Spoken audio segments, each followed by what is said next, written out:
주신 하나님의 말씀은 시편 119편 161절부터 168절까지입니다. 우리 다 같이 합독하도록 하겠습니다. 시작. 고관들이 거짓으로 나를 핍박하오나 나의 마음은 나의 주의 말씀만 경외하나이다. 사람이 많은 탈취물을 얻은 것처럼 나는 주의 말씀을 즐거워하나이다. 나는 거짓을 미워하며 싫어하고 주의 율법을 사랑하나이다. 주의 의로운 규례들로 말미암아 내가 하루 7번씩 주를 찬양하나이다. 주의 법을 사랑하는 자에게는 큰 평안이 있으니 그들에게 장애물이 없으리이다. 여호와여, 내가 주의 구원을 바라며 주의 계명들을 행하였나이다. 내 영혼이 주의 증거들을 지켜 싸우며 내가 이를 지극히 사랑하나이다. 내가 주의 법도들과 증거들을 지켜 싸우니 나의 모든 행위가 주 앞에 있음이니이다. 아멘. 오늘은 삶을 해석하는 능력이라는 제목으로 함께 말씀을 나누도록 하겠습니다. 여러분, 2025년을 시작한 지가 얼마 되지도 않은 것 같은데 벌써 6월 마지막 주일이 되었습니다. 여러분, 지난 6개월 동안 여러분 어떻게 지나오셨습니까? 우리 새해에 여러분 하나님께서 각자에게 주신 말씀이 있었는데 여러분 그 말씀대로 이루실 하나님을 기대하고 그 말씀을 붙잡고 여기까지 오셨습니까? 아니면 그 말씀과 아무 상관없는 삶을 살고 계십니까? 이번 주 말씀을 준비하면서 저도 지난 6개월 동안 기록한 이 감사 노트를 제가 쭉 읽었습니다. 곳곳에 기록된 그 하나님이 행하신 놀라운 일들을 읽으니 정말 그때의 은혜의 감동이 막 생생하게 되살아나는 것 같았습니다. 지난 6개월 동안 하나님이 행하신 일들을 감사드리고 또 남은 6개월도 하나님께서 이 풍성한 은혜로 이 감사 노트를 빽빽하게 채워주실 그 하나님을 또 기대하고 감사와 찬양을 드렸습니다. 여러분, 내 삶에 행하신 그 하나님의 일들을 기록하는 감사 노트를 보면서 정말 이 노트가 내 영혼의 보물 노트구나 라는 생각이 들었습니다. 여러분, 하물며 하나님께서 친히 우리를 위해서 기록한 하나님의 말씀이신 성경이야말로 여러분 보물 중에 보물이 아니겠습니까? 이렇게 귀한 보물을 우리에게 주셨는데 어떻게 우리가 말씀을 읽지도 않고 묵상하지도 않고 또 우리 마음에 기록하지도 않을 수 있겠어요? 어떻게 우리 영혼을 살리시고 소생시키시고 우리에게 영원한 생명으로 인도하는 이 귀한 말씀을 여러분 사랑하지도 않고 즐거워하지도 않을 수 있겠습니까? 여러분, 예수님을 믿는다는 것은요, 주님의 가르침, 즉 하나님의 말씀을 사랑하는 거고 그 말씀을 따르는 삶이에요. 그것이 주님을 따르고 믿는 예배의 삶입니다. 그런데 여러분, 예수님을 믿고 따르는 예배의 삶은 하루아침에 저절로 되는 것이 아니에요. 반드시 경건의 훈련을 해야 합니다. 여러분, 경건의 훈련이 없으면 아무리 교회에 여러분이 오래 다녀도 여러분 하나님의 능력을 체험할 수가 없어요. 여러분, 우리가 경건 훈련하는 대표적인 두 가지가 무엇이지요? 늘 항상 감사함으로 하나님 앞에 기도하는 것이지요. 또 하나는 매일 말씀을 사랑함으로 묵상하는 것입니다. 여러분, 우리가 경건의 이런 훈련을 해야 하는 이유가 무엇일까요? 경건의 훈련은 우리에게 능력을 주기 때문에 그래요. 어떤 능력일까요? 바로 우리 삶을 해석할 수 있는 능력, 그것도 올바르게 해석할 수 있는 능력을 주시기 때문에 그렇습니다. 여러분, 우리가 성경에 기록된 믿음의 사람들의 위대함이 무엇일까요? 그들이 바로 어떤 상황에서도 자신의 삶을 믿음으로, 말씀으로 해석하는 능력이 있었다는 것이죠. 여러분, 대표적으로 요셉이 있습니다. 여러분, 요셉은요, 정말 노예로 팔리는 고난을 당했죠. 근데 그 고난을요, 자신을, 이스라엘을 구원하시기 위한 하나님의 섭리였다라고 해석해요. 즉, 형들이 자신을 노예로 판 것이 아니라 하나님이 자신을 애굽으로 보냈다라고 해석한다는 거예요. 여러분, 우리가 해석한 대로 삶을 살게 되어 있습니다. 여러분, 시편 기자는 어떻게 해석합니까? 자신의 고난이 하나님의 율례를 배우게 하는 정말 통로가 되었다. 즉 하나님의 말씀을 내가 행하는 법을 배우는 아주 좋은 정말 유익이 되었다라고 해석했습니다. 여러분, 우리 삶을 믿음으로 해석하는 자들만이 믿음의 삶을, 믿음의 능력을 계속해서 체험할 수 있다는 것입니다. 여러분, 근데 믿음의 사람들만 자신의 삶을 해석할 수 있을까요?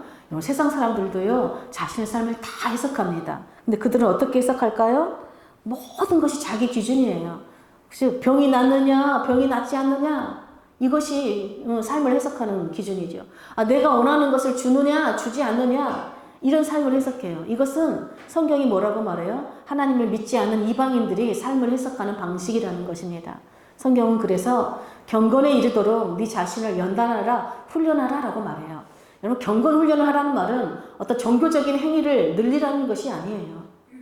우리 일상의 삶에서 일어나는 아주 사소하고 작은 일들조차도 하나님께서 나에게 무엇을 말씀하시는지 듣는 훈련, 해석하는 그 영적 훈련을 반복해서 습관하라는 것이에요. 아리스토텔레스는 습관을 제2의 천성이다 라고 그랬어요. 즉 습관이 나를 만든다 라는 것이지요. 제가 수요일에 병원에 갔더니 중성지방 수치가 높게 나왔대요. 그래서 의사 선생님이 가장 먼저 식습 습관을 바꾸십시오 라고 말했어요. 제가 먹는 습관을 바꾸라는 것이죠. 여러분, 근데 문제는 뭘까요? 우리 지식과 습관은 전혀 다른 것이라는 거예요. 즉 몸의 건강을 위해서 우리가 좋은 음식을 먹어야 된다, 또 운동을 해야 된다라는 지식을 아는 것과 그 지식대로 실천화해서 정말로 습관을 만드는 것은 별개라는 것입니다. 마찬가지로 우리가 하나님을 사랑하고 하나님이 기뻐하신 일을 해야 된다는 것을 아는 것과 그 지식대로 일상에서 영적 훈련을 꾸준히 실천하여 정말 습관, 경건 훈련을 습관하는 것은 별개라는 것입니다. 여러분, 우리가 매주마다 제가 여러분 10분 전에 잠잠히 기도로 예배를 준비하십시오. 이렇게 여러분들에게 6년을 말했어요. 여러분 그 습관이 들여져 있습니까? 여러분 오면은 예배 10분 전에는 잠잠히 하나님을 막 집중하고 막 예배를 준비하는 습관이 됐어요. 또 여러분들이 매주 예배를 드리고 나면 삶을 나누고 말씀을 나누면서 이번 주에는 말씀과 기도를 살아야겠습니다 라고 말하는데 정말 여러분들 말씀 묵상하고 말씀 읽고 감사 노트 쓰고 있습니까? 그 습관 되어 있습니까? 제가 여러분들에게 아무리 좋은 경건의 훈련을 정말 통해서 영적인 습관을 만들어주고 싶어도 여러분들이 하지 않으면 아무 소용이 없는 것이에요. 많은 성도들이 말해요. 제가 하나님의 기쁘신 뜻을 알고 싶어요. 내가 기쁘신 뜻대로 살고 싶어요. 근데 정작 삶에서는 어떻게 해요? 근심, 걱정, 염려, 불신, 두려움으로 가득하게 살아요. 그 이유가 무엇일까요?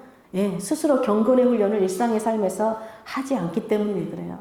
여러분 경건의 훈련이 없이는요. 자신의 삶을 믿음으로 해석할 수도 없고 또 자신의 삶에 일하시고 역사하시는 하나님의 능력을 그 누구도 체험할 수 없습니다. 그래서 여러분 자신의 삶을 해석할 수 있는 능력이 없는 사람들은 조금만 어려움이 찾아와도 불안하고 두려워해요. 그리고 여러분 사람들이 불안하고 두려워하면 누군가를 찾아요. 누구를 찾을까요? 헛된 우상을 찾습니다. 무당을 찾아가요. 왜 그럴까요? 내 삶을 좀 해석해달라고 찾아가는 거예요. 나한테 왜 이런 일이 일어나는지 좀 알려달라는 것이죠. 여러분 하나님의 능력을 체험하지 못하는 인간의 죄와 어리석은 모습이에요. 이것이. 여러분 그렇다면 우리가 믿음의 사람들인데 어떻게 해야 불안과 두려움에서 벗어나서 항상 평안에 정말 큰 평안으로 우리가 깃드는 삶을 살 수 있을까요? 오늘 시편 기자가 자신이 체험한 간증을 우리에게 들려줘요. 시인의 간증에 의하면 하나님의 말씀을 사랑했더니 자신의 삶에 큰 평안이 찾아왔대요. 말씀을 사랑하는 자들에게는 아무런 장애물이 없대요. 시인이 아주 확신에 차서 이렇게 선포해요. 어떻게 이렇게 여러분 확신으로 이렇게 간증할 수 있었을까요? 바로 시인은 말씀을 사랑하고 말씀으로 자신의 삶을 해석했더니 정말로 모든 불안과 두려움에서 자신을 구원해 주시는 하나님의 능력을 체험했기 때문입니다. 여러분 성경 66권은 하나님이 행하신 위대하고 아름다운 일을 찬양하는 하나님의 말씀이에요. 그 중에서도 여러분 시편은 하나님의 행하신 일을 높이고 감사하는 찬양 중에 찬양이죠. 근데 또 시편 중에서도 시편 119편은요 가장 긴 구절 176절까지 된 구절인데 처음부터 끝까지 시인의 고백이 하나예요. 바로 나는 어떤 상황에서도 하나님 말씀을 사랑하고 하나님을 찬양한다는 것입니다. 여러분 하나님이 어떤 분이신지 삶에서 체험하고 그 하나님을 믿음으로 고백하고 선포하고 전하는 것, 하나님이 하나님 되심을 그 이름에 합당한 찬양을 올려드리는 것, 이것이 우리를 지으신 하나님을 향한 모든 인간들이 가져야 할 마땅한 태도예요.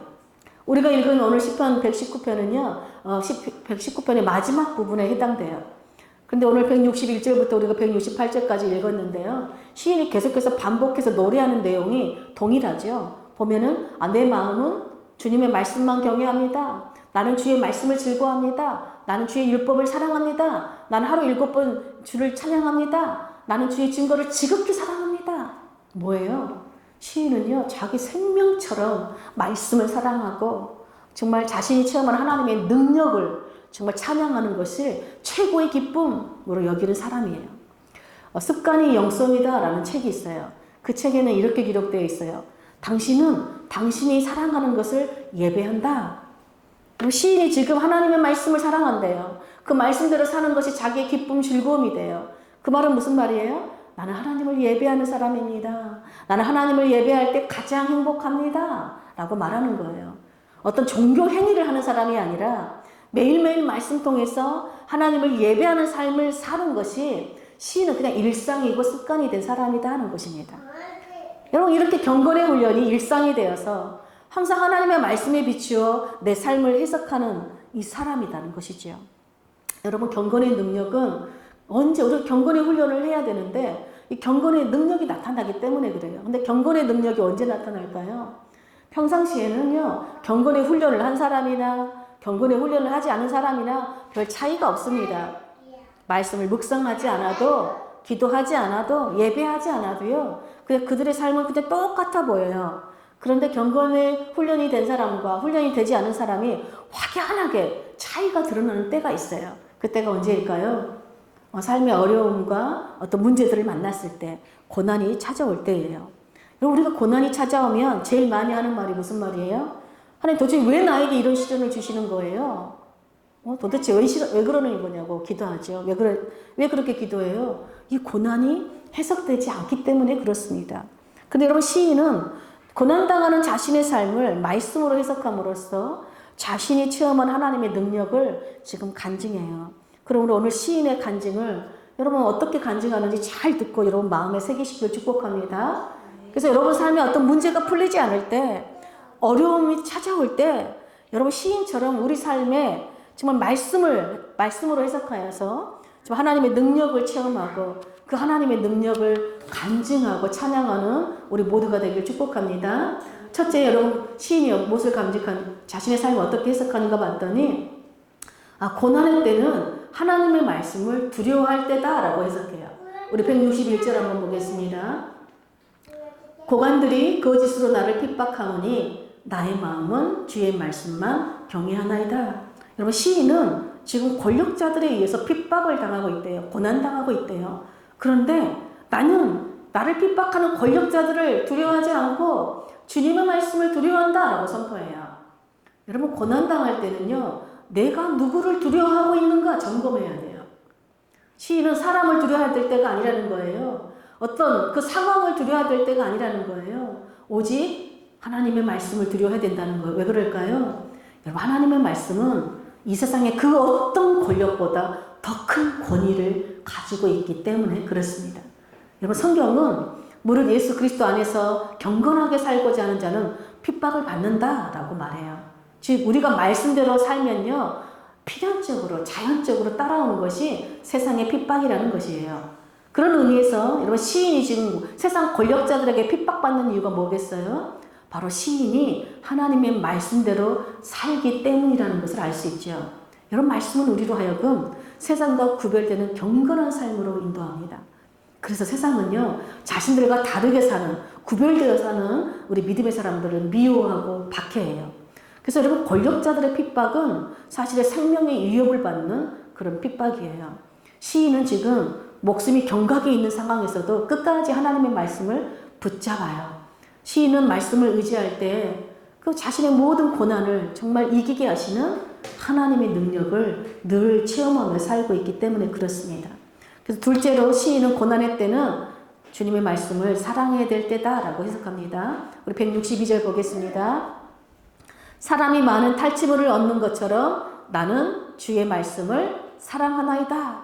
여러분, 전쟁하는 군인이 가장 기쁠 때가 언제일까요? 바로 전쟁에서 승리한 후에 탈취물을 나누어 가질 때예요. 예상치 못하는 아주 큰 복을 받는 것이죠. 그런데 여러분, 시인은 그 군인들이 전리품을 취하는 기쁨보다 하나님의 말씀이 더 큰 기쁨을 준다라고 고백해요. 여러분, 주님의 말씀을 사랑한다는 것은 주님과 교제하는 삶을 산다는 것이죠. 여러분, 시인에게는 주님과 교제하는 삶이 이 세상의 어떤 정말 재물과도 비교할 수 없는 그런 기쁨을 준다는 거예요. 이 기쁨은 그 어떤 핍박과 고난조차도 빼앗아갈 수 없는 기쁨이다라고 지금 고백하고 있는 것입니다. 근데 여러분, 권력자들이 지금 시인을 핍박하는 방법이 뭐죠? 거짓이래요. 거짓으로 시인을 모함하든지 아니면 시인으로 하여금 자신들처럼 살라고, 세상처럼 거짓을 따라 살라고 지금 유혹한다는 것이죠. 여러분, 권력자들이 시인을 이렇게 유혹하는 방법이 뭐겠어요? 아마도 네가 우리와 함께하면, 우리처럼 살면 너에게 무슨 권력의 자리 하나 주겠다. 또는 뭐겠어요? 네가 우리와 함께 손잡으면 네가 먹고 살 걱정하지 않아도 될 만큼의 재물 주겠다. 뭐 이런 거 아니겠습니까?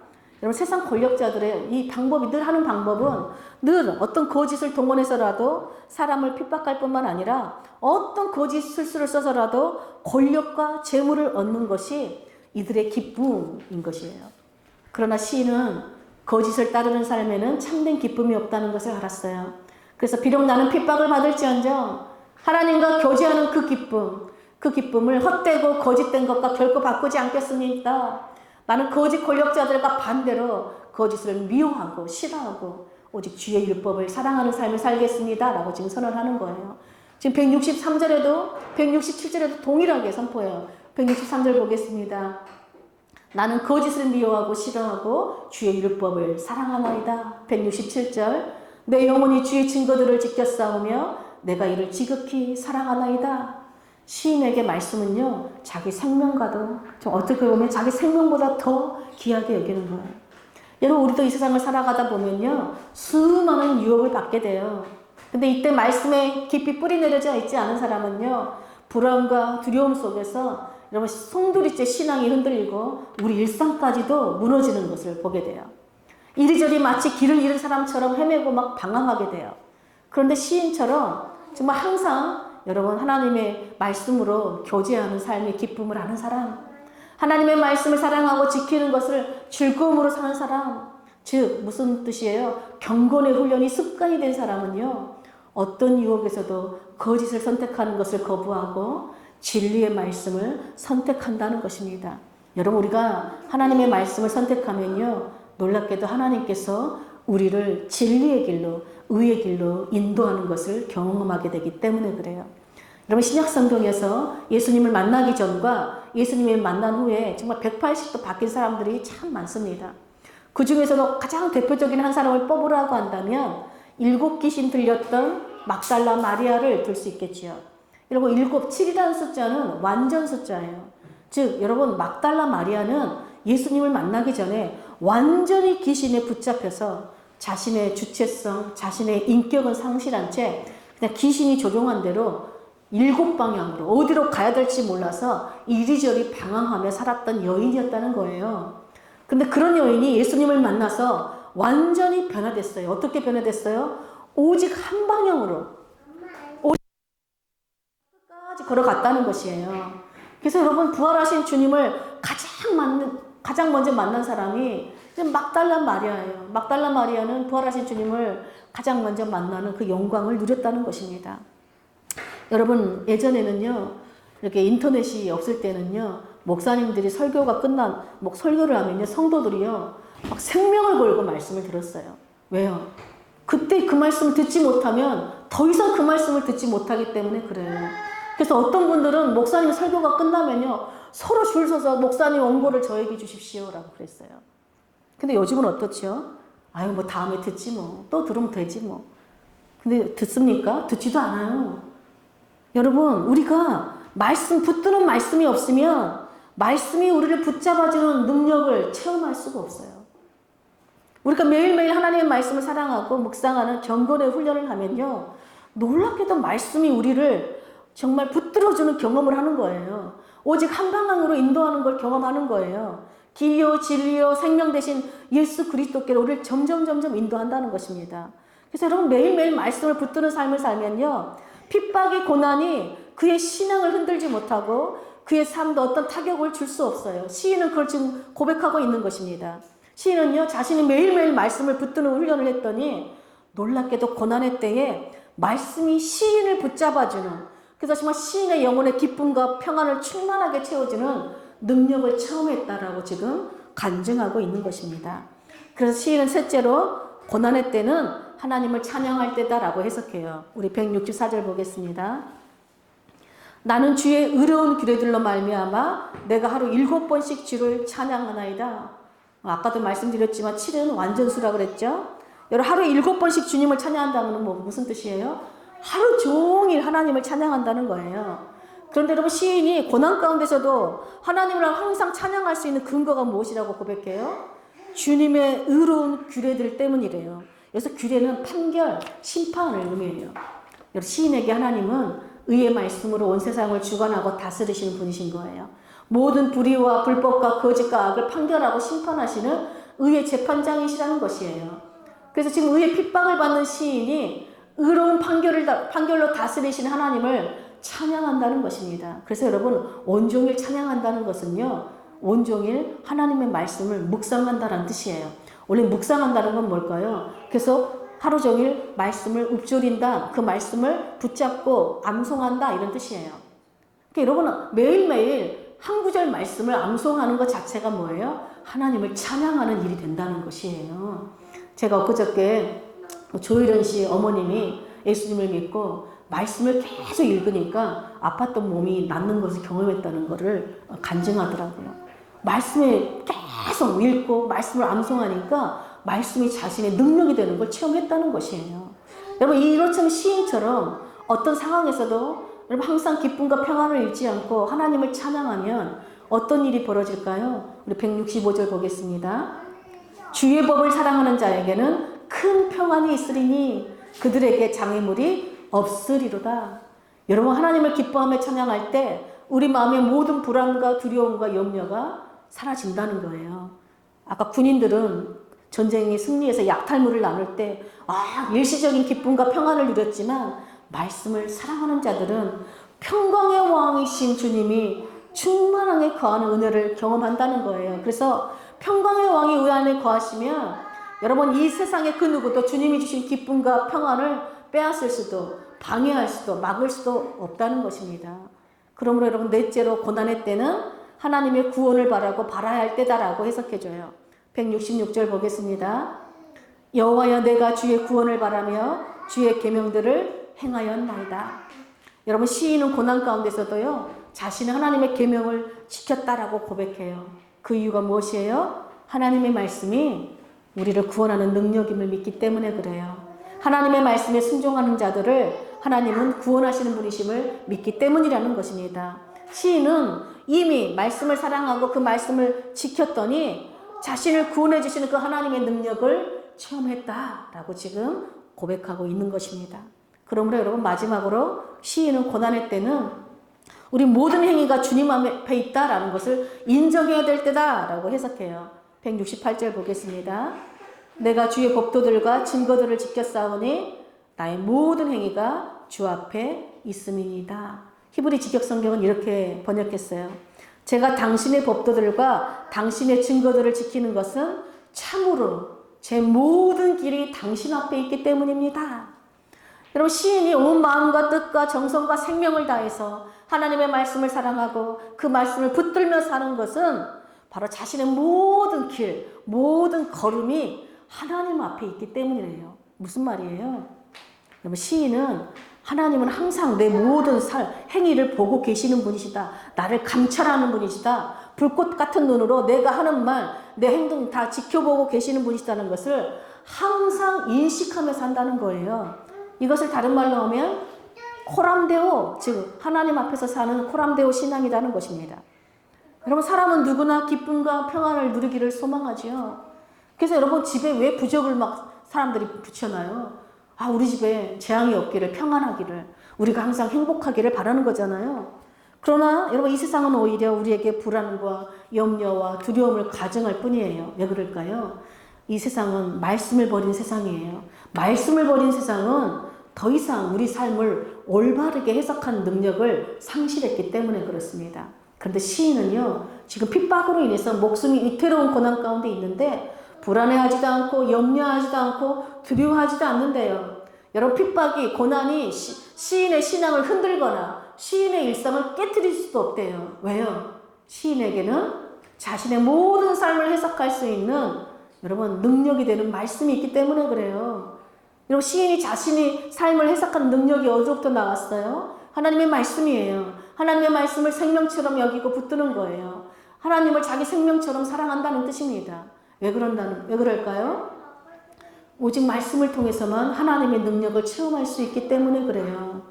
내가 말씀을 사랑했더니 하나님께서 의와 생명의 길로, 기쁨과 평강의 길로, 찬양과 구원의 길로 시인을 인도한 것을 친히 경험했기 때문에 그렇습니다. 그래서 여러분 시인은 말씀을 통해서 자신이 체험한 하나님의 능력을 기쁨으로 간증하는 거예요. 즉 간증의 내용이 뭐예요? 여러분 하나님의 말씀을 두려워하십시오. 사람이나 상황을 두려워하지 말고 하나님의 말씀을 두려워하라는 거예요. 그리고 이 세상을 사랑하지 마십시오. 하나님 말씀을 사랑하십시오. 기쁨과 평안을 빼앗기지 말고 기쁨과 평안을 주신 하나님을 찬양하십시오. 그 구원의 하나님을 바라고 그 하나님께 기도하십시오. 그래서 항상 코람되어 신앙을 사십시오. 한마디로 뭐예요? 내 삶을 믿음으로 말씀으로 해석하는 삶을 살라는 것이에요. 그러면 어떤 상황에서도 하나님의 능력을 체험할 것입니다. 라고 지금 막 기쁨으로 간증하는 것입니다. 여러분 우리는 어떻습니까? 매주일 여러분 우리 와서 삶도 나누고 말씀도 나누는데 여러분들은 삶을 나눌 때 여러분이 체험한 하나님의 능력을 간증하는 기쁨이 막 있습니까? 또 여러분 묵상하면서 받은 막 말씀 때문에 감동을 받아서 그 말씀대로 내 삶에 해석되어지는 기쁨이 있어서 다른 사람들에게 이걸 나누고 싶은 막 기쁨이 막 가득합니까? 아니면 말씀도 없고 나눌 것도 없고 저는요 삶에 나눌 게 아무것도 없습니다. 메마른 마음, 그냥 다른 사람 얘기를 들어도 저건 나와 아무 상관없는 이야기네, 그렇게 삶을 살고 계십니까? 여러분 말씀을 묵상하고 경건의 그 훈련을 하지 않으면, 즉 이런 말씀을 듣고 그 말씀을 마음에 새기는 그 훈련을 하지 않으면 우리는 평생 이 기쁨 누릴 수 없다는 것입니다. 사랑하는 여러분, 엊그저께 제 친구가 전화가 왔어요. 제 친구는 늘 자신의 삶이 힘들 때 전화 와서 이제 한탄하는 거예요. 이렇게 한탄하는 거예요. 나는 정말 요즘 우리 세대는 다 고민이 뭐냐면 부모님을 요양병원에 모시냐 마냐 이런 것 때문에 늘 동일한 고민거리를 가지고 있어요. 그러면서 이렇게 얘기하는 거예요. 정말 우리는 낀 세대야. 정말 우리는 복도 없는 세대야. 이렇게 얘기하는 거예요. 우리 부모들을 봉양해야 되고 이제 우리 자식들을 자식까지 봉양해야 되고 우리 자식들은 부모를 봉양할 능력이 없고 우리는 낀 세대라서 정말 우리는 불행해. 그래서 제가 그랬어요. 너는 참 너 삶을 잘못 해석하고 있구나. 그럼 어떻게 해석해야 되는데? 그래서 우리 세대는 정말 복받은 세대야.